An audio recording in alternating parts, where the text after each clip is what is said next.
Oke, baik teman-teman sekalian. Nah, pada pertemuan kali ini saya akan menjelaskan dan memberikan video tutorial uh, cara membuat PPT yang baik dan benar, dan juga saya akan menjelaskan bagian-bagian ataupun bagian isi dari slide per slide dari PPT teman-teman. Nah, tentu teman-teman yang menyaksikan video ini pastinya adalah teman-teman yang berusaha untuk belajar cara untuk membuat PPT untuk melengkapi tugas-tugas teman-teman sekalian. Nah, tanpa berlama-lama lagi, saya akan menjelaskan video tutorialnya teman-teman. Nah, yang pertama, saya sudah memiliki satu contoh makalah yang akan kita jadikan sebagai PPT teman-teman. Nah, oke. Selanjutnya kita akan masuk ke Canva teman-teman. Nah, di sini saya sudah membuat PPT-nya teman-teman. Nah, untuk menjelaskan langkah-langkah ataupun cara membuat slide per slide dari PPT ini, saya akan menjelaskannya pada halaman pertama ataupun pada slide pertama, yaitu pada sampul di dalam PPT teman-teman. Nah, sebenarnya mengapa saya memulainya hanya menjelaskan cara pembuatannya pada bagian sampulnya saja, karena pada langkah-langkah selanjutnya teman-teman dapat menerapkan cara-cara pembuatan PPT tersebut dari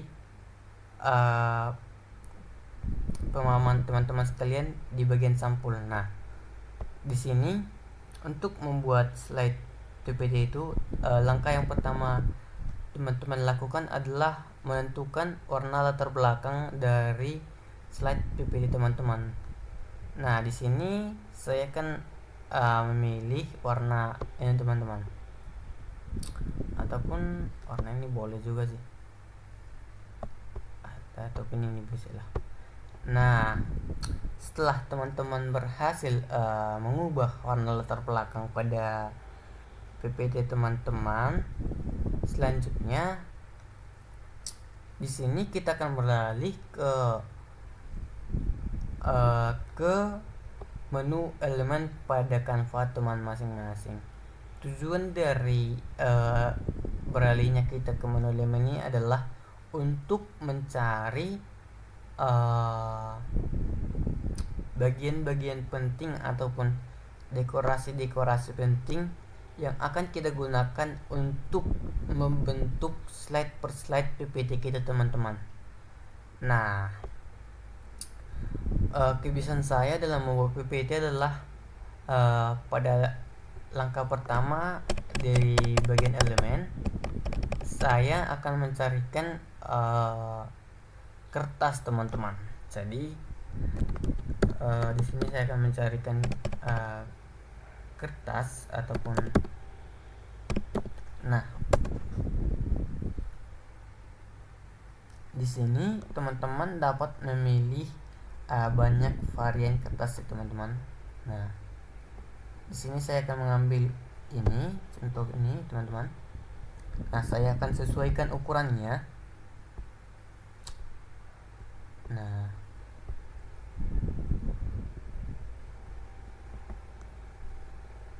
setelah teman-teman rasa sesuai, teman-teman dapat beralih ke menu teks agar teman-teman dapat mengisikan judul ataupun teks-teks lain pada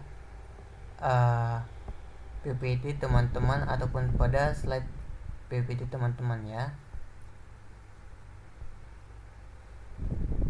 Nah,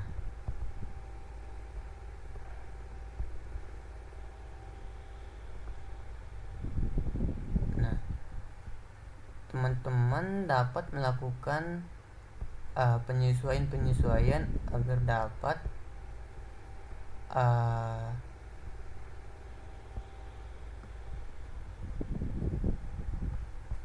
agar dapat menghasilkan slide yang bagus ataupun penampilan slide yang bagus teman-teman.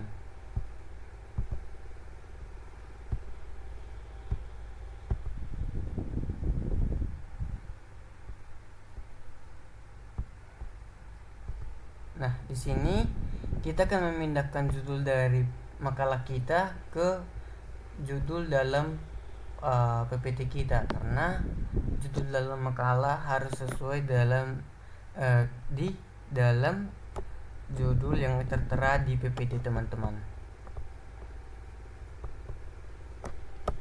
Nah, di sini kita akan sesuaikan ukuran dari judul kita teman-teman. Di sini saya akan menggunakan ukuran 80. Nah, namun di sini teman-teman dapat menyesuaikannya sesuai dengan keinginan teman masing-masing.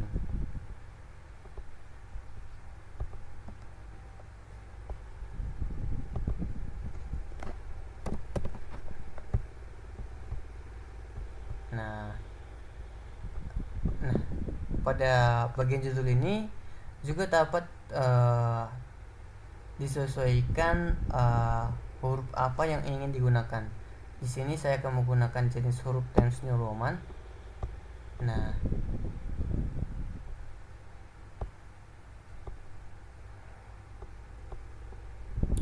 untuk ukuran saya lihat kurang kecil ya. Saya akan mengisikannya jadi 72 bolehlah.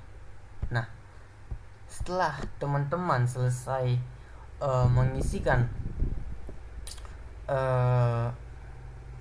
judul pada halaman pertama, jadi langkah selanjutnya adalah mengisikan dekorasi untuk menghias slide pada judul teman-teman. Nah, di sini biasanya saya akan menggunakan kertas robek klasik. Nah, ini bertujuan untuk menambah estetika di dalam slide per slide teman-teman.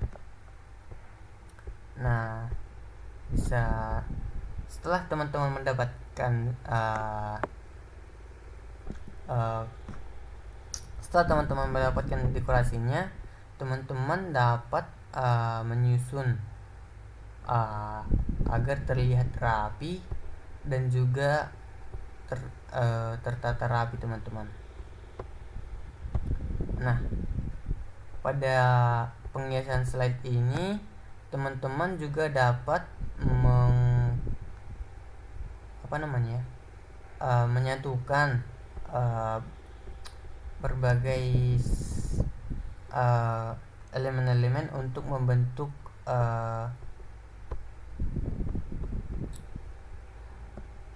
nilai estetika yang sangat indah teman-teman. Nah,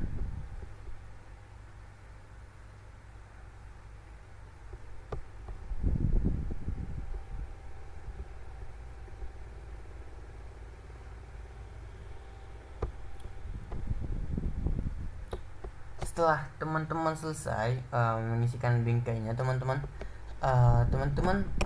usahakan untuk mencarikan ilustrasi yang menggambarkan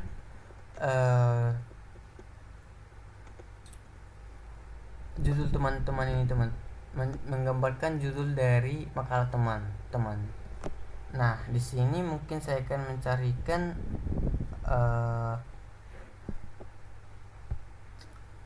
karya-karya ilmiah ya teman-teman ya.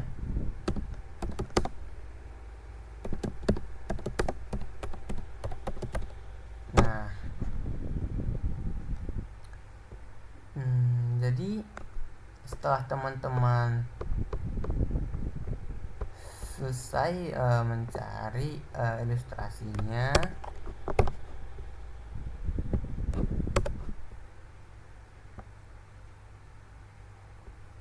teman-teman dapat memindahkannya sebagai gambar ilustrasi yang menjelaskan isi dari judul teman-teman. Nah,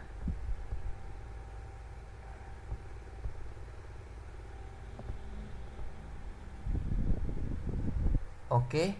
Beginilah cara penyusunan slide per slide, teman-teman. Dan teman-teman dapat mengulanginya pada slide kedua, slide ketiga, dan juga slide keempat. Seterusnya saya akan menjelaskan bagian-bagian dari PPT, bagian-bagian dari isi PPT teman-teman. Nah, kemudian pada slide kedua biasanya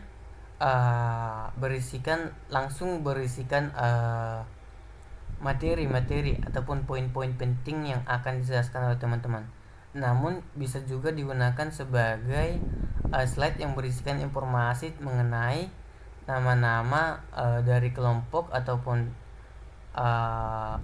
teman-teman yang melakukan presentasi. Nah, setelah identitas, kemudian teman-teman dapat mengisikan poin-poin penting yang akan dijelaskan oleh teman-teman. Nah, pada bagian ini teman-teman jika ingin mengisikan kalimat-kalimat yang mendefinisikan poin-poin tadi, teman-teman dapat mengisikannya, namun dianjurkan agar tidak melebihi 2 atau 3 kalimat, teman-teman. Nah, setelah slide yang berisikan tentang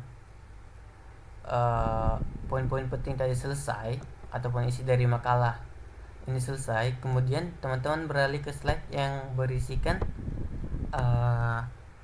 ajakan untuk mengajak teman-teman yang menyaksikan presentasi teman-teman untuk bertanya. Nah, di sini teman-teman harus berusaha seperti di judul tadi untuk mengisikan gambar ilustrasi yang mendefinisikan seseorang yang ingin bertanya ataupun proses bertanya, teman-teman. Nah, setelah itu selesai, teman-teman dapat beralih ke slide yang berisikan ucapan terima kasih. Hal ini bertujuan untuk mengungkapkan rasa terima kasih teman-teman karena audiens dari teman-teman sekalian telah mau menyaksikan presentasi teman-teman. Nah, sekian video tutorial dan penjelasan saya mengenai PPT ini, teman-teman. Sekiranya teman-teman dapat memahami, menyimak, dan juga dapat dan kedepannya teman-teman dapat membuat PPT melalui aplikasi Canva ini, teman-teman. Sekian, terima kasih.